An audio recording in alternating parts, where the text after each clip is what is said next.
Hey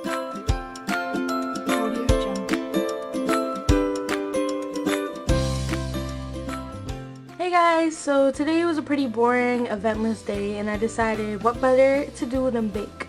So today I'm gonna do the Duncan Hines fudge marble cake, and it's so good. It's really like moist. It even says it. It's moist. It's not too sweet, and I'm gonna be making a homemade frosting to go with it. So let's get started. And for this, we're going to need 3 large eggs, 1 1/4 cups of water, and 1/3 cup of vegetable oil. Okay, so first I'm gonna preheat the oven to 350 degrees. Okay, and you can't really see it, but I just coated the pan with a little bit of oil on the bottom and the sides of it. And I just took a little bit of the oil and rubbed it around.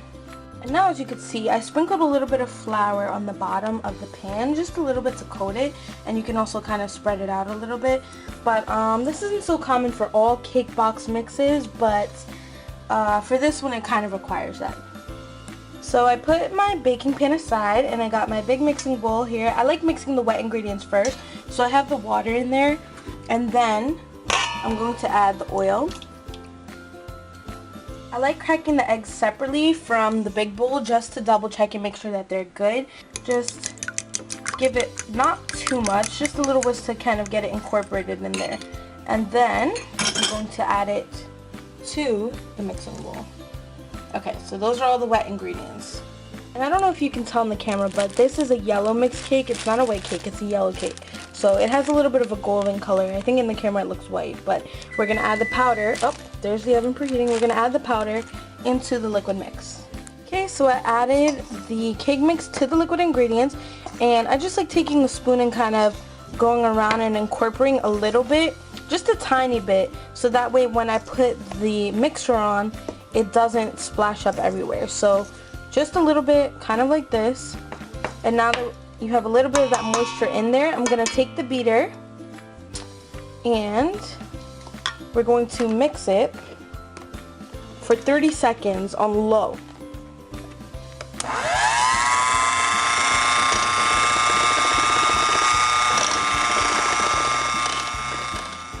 This is what it looks like after the 30 seconds on low. You can see most of it's incorporated in there. Now you just got to get those little bumps out. So now we're going to beat it at medium speed for 2 minutes. And I'm just going to go in between and scrape the bowl a little bit just to make sure it's all incorporated.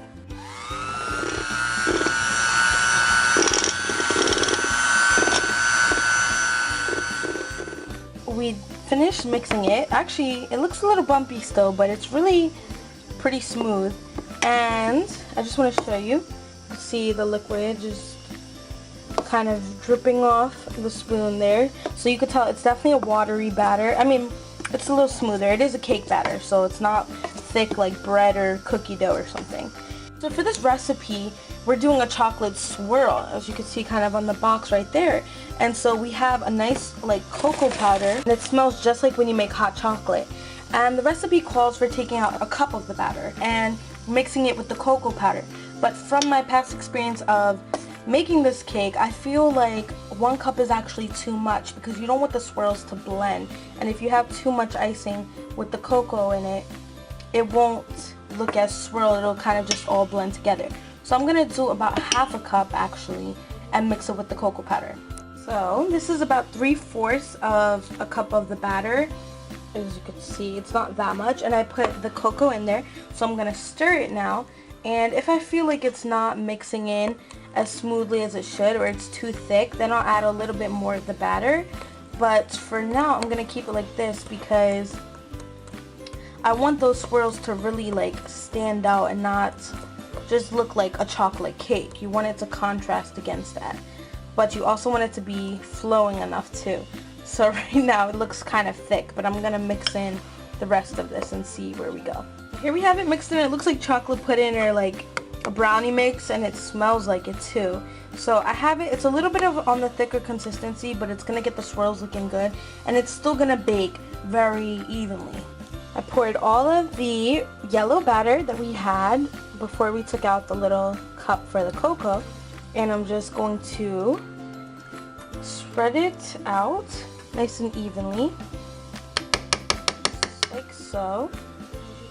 And I think I should have mixed it a little more because it looks a little bit bumpy, but it's okay, it'll cook. Just give this a nice little pat and you can see it's a nice even pan.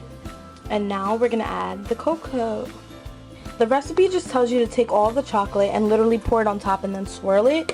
But I realized that when you splatter it, it kind of spreads it out a little bit more.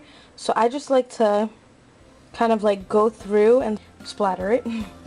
And remember, this is a little bit thicker than it should be, so it's a little more difficult to work with, but I'm gonna splatter it on, show you what it looks like, and then I'll swirl it around.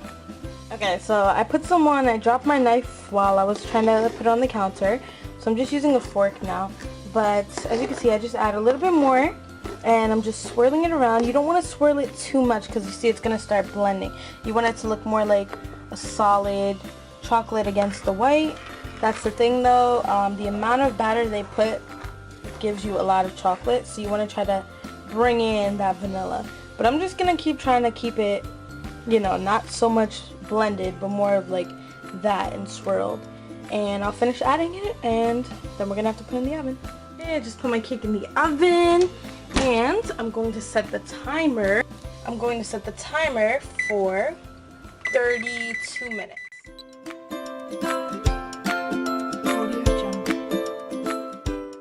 Okay, so now time for more fun. I did cheat a little bit with the cake by using a box mix, but it's still a lot of work, alright? So for the buttercream frosting, I'm going to be making this from scratch. Now the original recipe calls for about 3 to 4 cups of confectioner sugar, but I actually used about half of my box for cookie icing, which I did in one of my vlogs.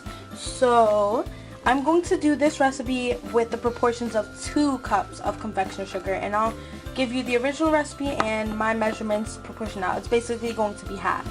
So I'm starting with 1 cup of confectioner sugar and it needs to be sifted, so I'm going to sift it and put it into the bowl. Okay, so I have about 2 cups of the confectioner sugar in here.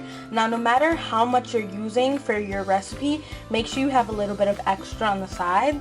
So I have a little bit here. Actually, that's a good amount there as extra, but it's not really enough to make 3 cups. So I'm gonna keep it on the side. And now I'm gonna soften half a cup of unsalted butter. 1 stick is half a cup, obviously, so if you were to do a whole cup, just use 2 sticks. Now it needs to be softened, kind of like the texture of ice cream, so it's not melted, but just room temperature and softened.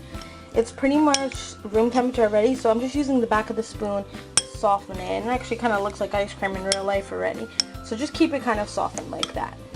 Okay, so I'm going to beat the butter on low speed for about, medium speed, for about 30 seconds, or until it's softened. Okay, so our butter kind of splattered everywhere, but it's alright because the confectioner sugar is going to bond it all together. It actually kind of looks like icing already, but we're going to go ahead and take our confectioner sugar and just pour that in there. And now we're going to beat that with the butter on low speed until it's all mixed in. Perfect. So now we mix in, you can see it's a lot more yellow there with the butter really mixed in. And it's almost like a sticky dough a little bit, but it's just a unique kind of consistency. So now it's all put together. So the recipe calls for 1 tablespoon of vanilla extract, but like I said, our proportions are cut in half, so we're gonna do half a tablespoon. And also, I don't really have vanilla extract that I can use, and I actually prefer using this. This is a special almond essence, but basically if you want to go to your grocery store, you can also use almond extract, or if you want to stick to vanilla, that's cool too. So I'm going to do half a tablespoon of that, 1/8 of a teaspoon of salt, and 2 tablespoons of milk. I'm going to beat this on medium speed, and I'm going to slowly add in all the ingredients that I just listed, and we'll see what we end up with. Now this is a recipe that they say can vary a lot. You might want to add more of the confectioner sugar for the thickness. That's why I said to have that as backup, and you might need to add a little more liquid like milk or the extract. So let's do it and see where we get.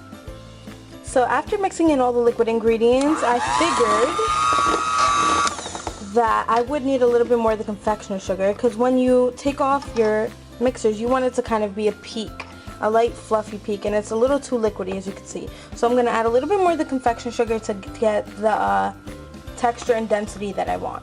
Okay, so I added the rest of my confectioner's sugar and a little bit more of the almond essence, and I finally have the frosting where I want it. So now I'm just going to spoon all of this frosting into a bowl, a smaller bowl, and put it in the fridge to keep it nice and chilled, and wait for the cake to finish baking. Okay, so I just pulled the cake out the oven. See what I mean? It looks all brown on the top. It doesn't really look swirled, but hopefully when you cut into it you could see it more. I just stuck a toothpick in the middle and made sure that nothing came out, so it's well cooked. And check the corners, and now we gotta let it cool before we frost it. So this is the final result. I just kind of made it like homemade looking, you know, it's not professional. It's kind of like carrot cake, and I just took the little icing or frosting and smoothed it out a nice thin layer. But yeah, I hope you guys like it.